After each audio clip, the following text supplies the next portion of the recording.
12시 많은 참여 바랍니다.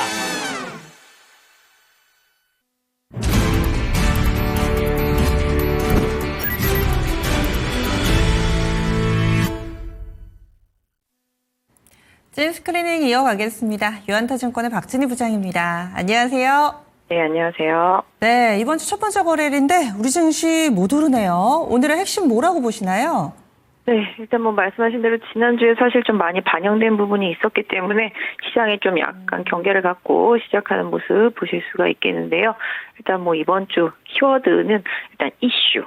이런 뉴스나 이슈 이런 부분들이 섹터별로 강하게 반응을 하면서 개별적 흐름이 나타난다 말씀드릴 수가 있겠습니다. 개별적 흐름, 희비가 엇갈리고 있다는 건데 좀 특징적인 부분이 있다면 알려주시죠. 네, 일단 뭐 주말에 미국에서 있었던 내용들을 뭐 보신다라면은 중국과 뭐 접촉을 하고 있다, 뭐 중국이 먼저 뭐 말을 건네왔다, 뭐 이런 식인데요. 뭐 중국은 얘기는 안 하고 있습니다만 일단은 트럼프가 조금 고개를 숙인 듯한 느낌적인 느낌의 내용들이 계속 나오고 있습니다. 일단 계속 얘기를 하고 있다고 하니 시장이 이 부분에 대해서 일정 부분 긍정적으로 받아들이는 모습 보실 수가 있겠습니다. 또한 뭐 테슬라 같은 경우도 자율주행 관련한 이슈 해서 오늘 우리 시장 관련주들 좀 반등이 나오고 있는 모습이지만 시장 좀 많이 밀리는 모습 속에서 변동성이 커지고 있습니다. 거래소는 좀 일단 버텨주는 분위기인데요. 일단 실적 발표를 일부 종목들 좀 강세 보여주고 있고 특히 2차전지 소재주들 강세입니다. 전고체 관련주라든지 이런 쪽에서 지금 강한 모습이 나타나고 있습니다. 지난주부터 후반부터 그랬었죠. WCP, 그다음에 오늘 에코프로그룹주들도 강세 보여주고 있는 모습 보실 수가 있겠고요. 그 외에도 일부 소재주들, 전고체 관련주들 일정 부분 좀 강한 모습 소폭 좀 나타나고 있다 말씀드릴 수가 있겠습니다. 또한 테마루는 뭐 아시다시피 SK텔레콤 개인정보 유출 사건과 관련해서 유심 관련주라든지 보안 관련주들 지금 싹 다 급등하고 있습니다. 돈들이 다 그쪽으로 몰렸나 봅니다. 그러다 보니까 다른 섹터는 오히려 좀 매도 모습이 나타나고 있는 상황이고요. 반도체 섹터들도 지금 조정에 들어간 모습, EST와 HP, SP의 소송과 관련된 내용이 반대로 나오면서 HP, SP는 하락하고 EST는 좀 반등하는 모습이고요. IR이 예정되어 있는 한미반도체도 지금 조정받고 있는 모습 보실 수가 있겠습니다. 또한 러시아와 우크라이나의 종전 그런 기대감 속에서 지금 방산주들 좀 차익 실현 매물 나오면서 살짝 밀리는 모습이 일정 부분 좀 나타나고 있는 상태라고 말씀드릴 수가 있겠고 실적은 그나마 좀 기대가 있어서 화장품, 뭐 미용, 보톡스 섹터주들 일부 종목들이 장 초반에 좀 상승했었습니다만은 시장 분위기에 좀 눌리면서 매물 맞고 있는 모습입니다. 상대적으로 좀 게임주 강세 좀 눈에 띄고 있습니다.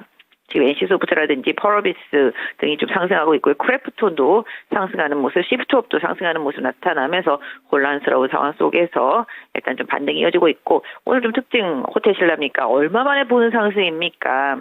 리포트 나오면서 여기가 좀 바닥이겠다 뭐라는 이런 리포트 속에서 강한 상승세 나타나주고 있고요. 면세점도 좀 반등해주고 있는 모습, 카지노도 소폭이지만 좀 반등해주고 있는 모습, 내수주들 어느 정도 뭐 이렇게 기대감, 부양책에 대한 기대감 좀 반등 나타나고 있는 상황이라고 말씀드릴 수가 있겠습니다. 전체적으로 전력기기도 일부 종목 좀 변환되면서 왔다 갔다 하는 모습, 종목별로 좀 다른 흐름이고요. 제약바이오 섹터주도 좀 변동성 큽니다. 지금 리가캔바이오 급락하고 있는데요. 역시 브릿지바이오와 관련되어 있는 이슈 부각되면서 급락하고 있고요. 아침에 급등하던 ABL바이오도 부하까지 내려와 있는 상태입니다. 지금 보로노이도 급락하고 있는 상태, 알테오젠도 하락하고 있는 상태, 이제 좀 학회 이슈가 마무리 단계로 4월 거는 좀 지나가다 보니까 차익 실현 빠르게 나오면서 종목들의 변동성이 엄청나게 커지고 있는 아침입니다.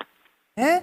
그러면 아직까지 어떤 쪽으로 쏠림이 있다라고 단정 짓기가 어려운 월요일 아침이어가지고요. 게다가 또 이번 주는 목요일이 휴장이어서 주 후반 되면은 확실히 또 시장에 대한 관심이라든지 참여도가 떨어질 겁니다. 게다가 그날이 또 5월의 시작이기 때문에 주 초부터 방향성을 좀 잘 잡아야 될 것 같은데요. 어떤 쪽에 조금 더 무게중심을 두는 게 좋을지요? 사실 지난주까지는 약간 좀 호재성 이슈, 기대감, 관세에 대한 관심도가 조금씩 좀 줄어드는 모습 속에서 시장이 좀 자율 반등을 했었고요. 그 후반부, 지난주 후반부부터는 또 실적 발표 때문에 이제 조선주들이 막 급등하는 상황이 좀 나타나고 그랬었습니다. 일단은 이번 주를 본다라면은 4월의 마지막이기도 하고 5월의 시작이기도 한데요. 일단 지금 제가 봤을 때는 지난주 좀 기술적인 상승이 좀 강하게 나왔던 만큼 이번 주에는 또 어느 정도 그 상승에 대한 반사작용으로 좀 차익 실현 욕구도 많이 커지리라고 생각하고요.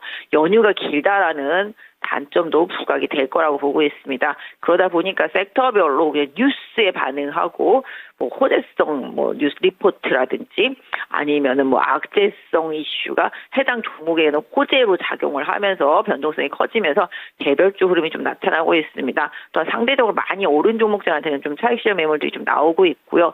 뭐 뉴스에서도 보시다시피 긍정적인 부분들이 영향을 주면서도 또 다시 시장에서 또 그 부분들이 금방 또 이제 우르르 밀려내리는 모습들이 좀 나타나면서 특히 반도체 쪽에 좀 변동성 많이 커지는 모습입니다. 궁극적으로는 제약바이오 섹터주들도 지금 급락하는 상황 속에서 하락 이슈를 좀 비껴가고 있는 상태인데요. 결국은 말씀드렸지만 실적입니다. 이번 주도 뭔가를 좀 사야 된다라면은 뭐 실적과 입각해서 주가의 위치를 잘 확인하시고 좀 접근하시는 전략이 좋을 것 같고 오히려 뭐 관세나 대외 변수, 경기 이런 부분들이 무관한 종목들 사시는 것도 좋겠습니다. 사실 우리나라 좀 경제 성장률, GDP 성장률 상당히 좀 안 좋게 나오면서 오히려 돈 풀지 않겠느냐, 그다음에 경기 부양하지 않겠느냐 이런 식으로 시장이 좀 반응을 하면서 최근에 건설주가 반등을 했고요. 그다음에 은행주도 반등, 그다음에 내수 소비주들도 좀 반등을 하고 있는 상태입니다. 이런 부분들을 좀 최대한 활용하시고 대선 관련 공약과 관련되어 있는 종목들도 새롭게 부각되는 종목 좀 보실 필요는 있겠는데 궁극적으로는 좀 내수 부양 의지 이런 부분들이 좀 중요하게 관련 섹터 내에 있는 종목들한테 좀 작용을 할 것 같고요. 해당 종목들이 정말 실적도 그렇고 주가 자체도 너무 바닥에 있기 때문에 또다시 좀 저가 메리트가 부각되었다라는 부분, 그다음에 공약과 관련해서 2차 전지나 신재생 쪽도 계속적으로 작용을 하고 있습니다. 오늘도 보시면 2차 전지 소부장들이라든지 태양광과 관련되어 있는 종목들, 풍력 관련되어 있는 종목들 상대적으로 좀 강한 모습 보실 수가 있겠습니다. 결국은 내수, 그러니까 대외적인 변수도 상당히 중요하지만 대내적인 변수, 이 부분을 좀 고려하고 기업 간내 또 섹터 안에서의 실적이나 호재성 이슈를 좀 염두에 두시면서 단기 좀 트레이딩 전략 이번 좀 유지하시고요. 제가 봤을 때는 좀 가격적으로 조금 메리트가 나타난다라면은 일단은 좀 저점에서 모아가는 전략은 좀 유효하다. 다만 이제 종목을 막 늘어놓기보다는 조금 더 슬림화 시키셨으면 좋겠다 생각하고 있고요. 지난주부터 시작해서 지금까지 어느 정도 좀 하방 경직이 보여진 종목들의 기술적인 반등은 계속 좀 노려볼만 하겠다라고 좀 말씀을 드리고 싶은데요. 일단은 좀 아까 말씀드린 대로 공격보다는 좀 방어적인 저점 매수 전략, 그다음에 이슈나 뉴스가 상대적으로 좀 유리한 종목, 그다음에 실적이 견조한 종목 이런 쪽으로 조금 더 슬림화 시켜 나가시면서 이번 주 대응하셨으면 좋겠습니다. 네, 시선을 이제 안으로 가져와야겠습니다. 뭐 공약이라든지 내수 부양 이 부분 많이 강조를 해주셨고 저가매수 하더라도 보수적인 저가매수 조심스러운 전략 필요하다 의견 주셨는데요. 그럼 내일 이 시간에 또 뵙겠습니다. 네, 감사합니다. 네, 유한타증권의 박진희 부장이었습니다.